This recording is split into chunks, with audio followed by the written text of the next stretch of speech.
सच सच बताइएगा आप लोगों ने मेरे व्लॉग्स को मिस किया या नहीं। तो आज थी सुबह 8:30 बजे मेरी क्लास लेने के बाद मेरे सर में बहुत दर्द हो रहा था। मुझे हो रहा था मिड वीक एग्जिस्टेंशियल क्राइसिस। तो इस क्राइसिस को दूर करने के लिए मैं आ गई थी कैफेटेरिया। यहाँ से बाय किया मैंने ये आमंड केक, जो कि अच्छा था, लेकिन एक की बाइट के बाद मेरा दिल भर गया। फिर मैं यूनिवर्सिटी से बाहर आ गई थी और मेरी यूनिवर्सिटी के सामने है ये लेक, जिसमें मैंने देखी एक बहुत ही प्यारी सी डक और उसके मुंह में थी मछली। फिर मैं आ गई थी सुपरमार्केट क्योंकि मुझे बाय करना था कुछ सामान। मैंने अपने यूट्यूब पे 100 सब्सक्राइबर पूरे होने की खुशी में रखी है एक टी पार्टी, और इसके लिए मुझे कुछ ग्रोसरी बाय करनी थी। और उन 103 लोगों का बहुत शुक्रिया जिन्होंने मेरे यूट्यूब चैनल को सब्सक्राइब किया। ये क्रोसेंट आप लोगों के लिए। उसके बाद मैं आ गई थी प्रोड्यूस सेक्शन में क्योंकि मुझे चाहिए थे आलू। मुझे आलू तो नहीं मिले, लेकिन फ्रूट्स काफ़ी फ्रेश लग रहे थे और यहाँ पे था मेरा फेवरेट फ्रूट यानी कि पाइनएप्पल।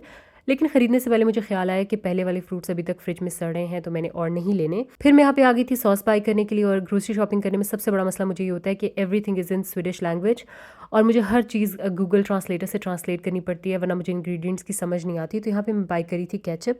उसके बाद मैंने बाय की चीज़, और उसके बाद देखा बहुत ही क्यूट सा ये प्लशी। फिर मैं आ गई थी ड्राई फ्रूट सेक्शन में। मैंने बाय की मूंगफली क्योंकि सर्दियों में मूंगफली इज़ मैंडेटरी। फिर मैं आ गई थी कैंडी सेक्शन में और मैंने अपनी टी पार्टी के लिए ली कैंडी, और अगर आपको टी पार्टी का व्लॉग चाहिए तो वो भी अपलोड कर दूंगी। फिर मैंने लिए कुछ वाइटामिन क्योंकि सर्दियों में विटामिन डी विटामिन सी कम हो जाते हैं। फिर मैंने बाय किए नूडल्स क्योंकि मैंने ये वाला फ्लेवर ट्राई करना था। उसके बाद मैं घर आ गई, घर आके नूडल्स ट्राई किए, and that's it for today.